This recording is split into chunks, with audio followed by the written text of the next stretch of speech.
Hey guys, Bicebump here, bringing you another Dragonflight video. Today we're taking a look at a potential pre-patch build, which is the Infinite Breath build. Here you will pick up Breath of Sindragosa, you will press that button, and then you won't let it drop ever, right? We will have enough resources to keep our breath up for infinity. You see me right here, I'm playing the build. You see a timer right there next to me, so you can see I'm not cheating. This is a breath I kept up for 30 minutes until I felt bored, and I felt like surely I will be able to make a video that doesn't last that long. So I kind of stopped.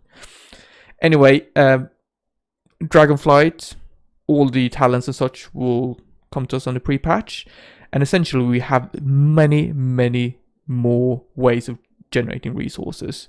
It's kind of like taking all the different options we have in Shadowlands and letting you have them all at once. And you're like, oh yeah, nice. Obviously that's gonna give us much more resources. Anyway, let's just go through the build itself, and I'll talk you through why it works and why it's so good. First of all, we're gonna pick up Night Fae with Death's Due, and with a Unity legendary, Death's Due will increase our runic power generation by 20% when you pop it down. Furthermore, we'll pick up Pheromones, which gives us 15% haste whenever we're standing in our Death's Due. We're also running Dreamweaver, which gives us even more haste when we pop down our Death's Due. And for Conduits, we pick up Accelerated Cold, which gives us haste whenever we pop Empowered Rune Weapon. Putting all those together, it means that when you pop down Death's Due, when I played this, I got 80% haste, just like that. Pair that with increasing 20% runic power. What will happen if you pop down Death's Due, you can just spam Obliterate, and you go full RP instantly, right? It's very powerful. Furthermore, we still have our tier set. Our tier set means that when we consume Killing Machine procs, we send off a Glacial Advance. That Glacial Advance can proc Runic Empowerment, which gives us more runes back. This means that we get more haste, we get more Killing Machine procs. This means more Glacial Advances, which procs Runic Empowerment, which gives us even more resources. It also provides Razor Eyes, which is nice, because we also run Hysteria on our one-handed weapons. This gives us extra runic power, and has a proc which gives us it reduces how much resources, I think it's runic power that is spent. So overall, gives us more resources. All right, that's kind of all the Shadowlands stuff, right, that we can bring over. We also have all the new Dragonflight talents. Here we can pick up Runic Attenuation in the normal tree. Gives us runic power when we attack. We can pick up Empowered Rune Weapon. Gives us a very good resource generating button. And when we pair that with Accelerated Cold, that's a huge haste increase. Gives us like 140% haste when we pair that with Death's Due. Just insane.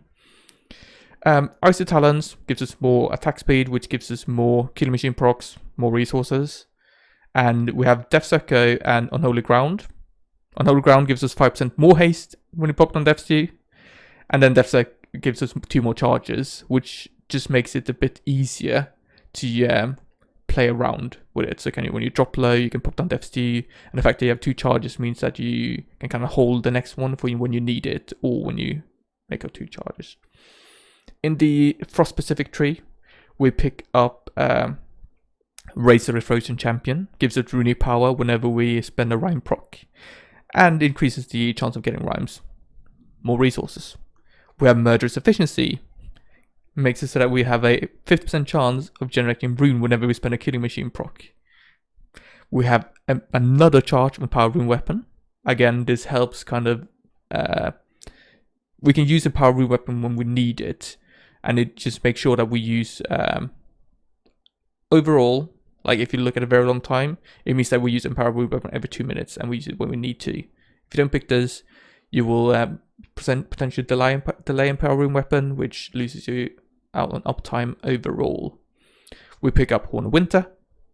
Gives us just flat out runes and runic power. We also pick up Invigorating Freeze, which means that Frost Fever gives us more runic power when it crits.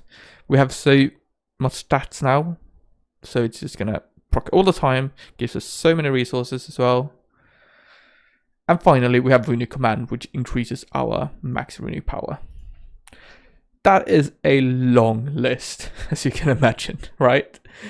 And every single piece there will give you some kind of resource. It will give you haste, which helps with breath. It would just give you flat up runes or renew power.